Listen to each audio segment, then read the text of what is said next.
ஆத்ம நண்பர்கள் அனைவருக்கும் அன்பான வணக்கம்.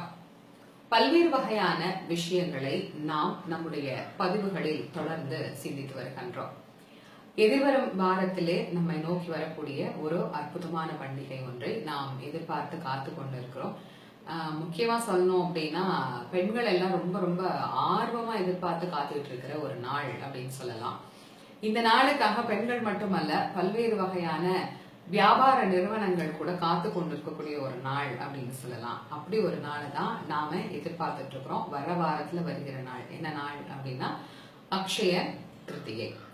இந்த அக்ஷய திருத்தியை அன்னைக்கு கண்டிப்பா தங்கம் வாங்கணும், கண்டிப்பா வைரம் வாங்கணும், இல்லைன்னா பிளாட்டினம் வாங்கணும், இல்ல வெள்ளியாவது வாங்கிடணும் அப்படின்னு ஒரு முடிவு பண்ணி அது கடன் வாங்கியாவது செய்ய வேண்டிய ஒரு நிர்பந்தத்துக்கு பல பேரும் இன்னைக்கு மன ரீதியாக தள்ளப்பட்டு கொண்டிருக்கக்கூடிய ஒரு சூழலை நம்ம பல்வேறு இடங்கள்ல பாக்குறோம். உண்மையிலேயே இதெல்லாம் வாங்கணுமா? இதெல்லாம் வாங்கறதுனால என்ன பலன்? அப்படி இல்லைன்னா இந்த நாளுக்கான காரணம் என்ன? இதை ஏன் கொண்டாடுறோம், எப்படி கொண்டாடணும் அப்படிங்கிற விளக்கத்தை இந்த பதிவுல சிந்திக்கலாம். அக்ஷய திருத்தியை அப்படிங்கிற இந்த நாள் எதுக்காக வந்த நாள் அப்படின்னா பல்வேறு வகையான வரலாறுகளோடு தொடர்புடையது. அதுல ஒரு முக்கியமான வரலாறாக ஆதிசங்கரருடைய வரலாறு இதிலே பதிவு செய்யப்படுகிறது. ஆதிசங்கரர் இளமை காலத்துல ஒவ்வொரு வீடாக போய் பிக்ஷை எடுத்து, துறவிகளுக்கான இலக்கணமே பிக்ஷா அன்னம் உண்ண வேண்டும் என்கின்ற அந்த இலக்கணத்தின்படிதான் அவர் வாழ்ந்து கொண்டிருந்தார். அதன்படி அவர் ஒரு நாள் ஒரு வீட்டுல போய் பகவதி பிக்ஷாந்தேகின்னு கையேந்து நிற்கிறார். அந்த வீட்டுல இருக்கிறது ஒரே ஒரு நெல்லிக்கனி, அதுவும் கொஞ்சமா ஒரு ஓரத்துல அடிப்பட்ட மாதிரி இருக்கு. ஒரு அரைவாசி முக்காவாசி தான் அது நல்லா இருக்கு. அவங்களே அந்த கணவனும் மனைவியுமே அதை சாப்பிட்டுதான் அவர்களினுடைய விரதத்தை பூர்த்தி பண்றதுக்காக அதை வச்சிருக்கிறாங்க. அது ஒண்ணுதான் அந்த வீட்டுல இருக்கு.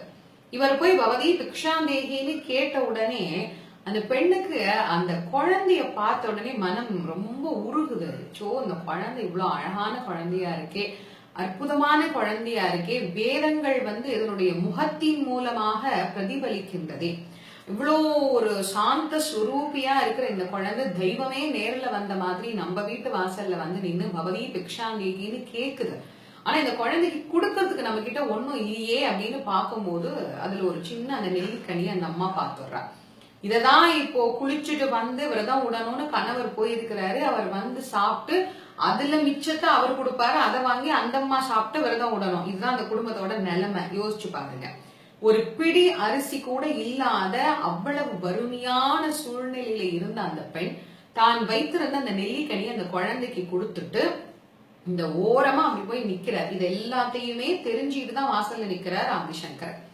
அந்த நிலைமையிலையும் தர்மம் பண்ணணுங்கிற அவருடைய எண்ணம் இருந்தது பாருங்க. அவர் ஆதிசங்கரர் மகாலட்சுமிய பிரார்த்தனை பண்றார். அம்மா மகாலட்சுமி தாயே, நீ யார் யாரையோ கடைக்கண்ணால பார்த்து லட்ச கணக்குல கோடி கணக்குல அவர்களுக்கு செல்வத்தை வாரி வாரி கொடுக்கற. ஆனா நீ நியாயமா இவளுக்குதான் நீ கொடுக்கணும். அதனால இந்த பெண்ணை கொஞ்சம் உன்னுடைய கடைக்கண்ணால பாரு, இவளுக்கு கொஞ்சம் கருணை காட்டுன்னு கனகதாரா ஸ்தோத்திரத்தை பாராயணம் பண்ற. அப்போ அந்த வீட்டுல தங்க நெல்லிக்கனி அப்படியே மழையா பெய்தது. இந்த வரலாறு நாம எல்லாரும் அறிந்தது. அந்த நாள் தான் அக்ஷய திருத்தியை நாள். இந்த நாள்ல நடந்த ஒரு நிகழ்வு அப்படின்னு எடுத்துக்கலாம்.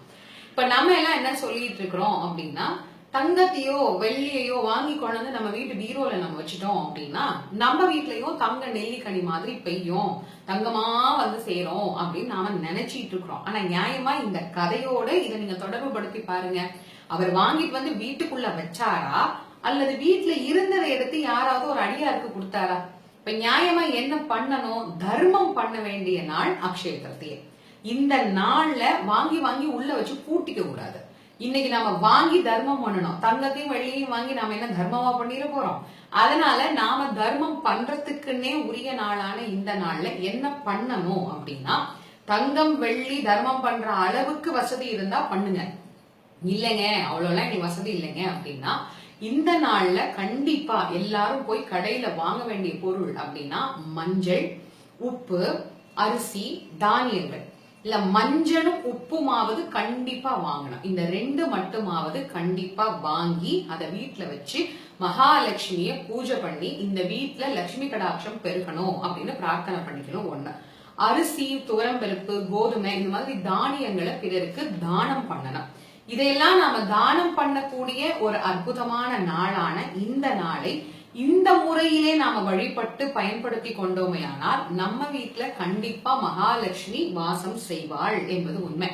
அதை விட்டுட்டு அவங்க நகை வாங்கிட்டாங்க எனக்கே வாங்கி கொடுக்கல அப்படின்னு கணவரோட சண்டை போடாம, தாய் தகப்பனோடு சண்டை போடாம, இந்த நாள் எதற்குரிய நாள் அப்படின்னா தர்மம் செய்வதற்குரிய நாள். முடிந்ததை தர்மம் பண்ணி அதனுடைய பலனை நாம் ஒவ்வொருவரும் பெறணும் அப்படின்னு உங்கள் அனைவருக்கும் மிகுந்த அன்போடு தெரிவித்துக் கொண்டு, மஞ்சளும் உப்பும் தானிய வகைகளும் வாங்கி வீட்டுல வச்சு மகாலட்சுமியை பூஜை பண்ணுங்க.